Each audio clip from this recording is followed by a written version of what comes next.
සුදු. ඔය හැමදාම hina වෙන්නේ කොහොමද? මං ඇඬුවත් මගේ අම්මත් අඬනවා අයියේ.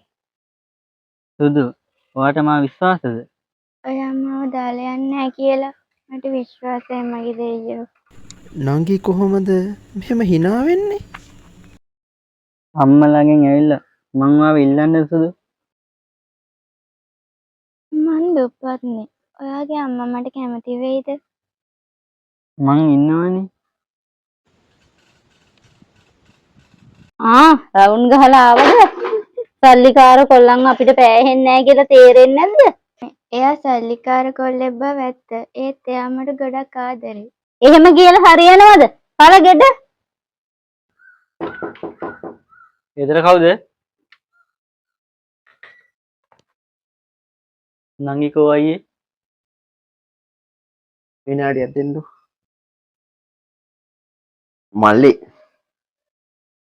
මේක නංගි වාට දෙන්නේ. මේ මොකද්ද ලියුම? ඔයා මට හැමදාම ලස්සනයි කිව්වා. ඒත් මම කණ්ණාඩි ඉස්සරහට ගිහින් ඒ ඇත්තද මං ලස්සනද කියලා බැලුවා. ඔයා මට මල් ගෙනාවා. ඒත් ඒවා වියලුණත් මම ඒවා විසිකලේ නෑ. ඔයා දුන්නු තෙඩියා තුරුල් කරන් මං හැමදාම නිදාගත්තා. ඔයා එක ජීවිතයක් ගැන මං හීන දැක්කා. හැබැයි සමහර හීන අපි බලන්න විතරයි ඉපදෙන්නේ. අයියේ මගේ පන්නකෝ අයියේ. එයා ඊයේ රට ගියා මල්ලි. අපේ අම්මගේ ණය ගෙවන්න තමන්ගේ හීන බොඳ කරන් එයා අපි වෙනුවෙන් රට ගියා මල්ලි. හැබැයි යන්න කලින් එක දෙයක් එයා කිව්වා. ඒ මොකද්ද අයියේ? එයා කිව්වා මල්ලි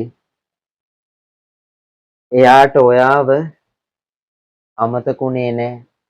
හැබැයි එයාට එයාගේ අම්මව අමතක කරන්න බැරි වුණා.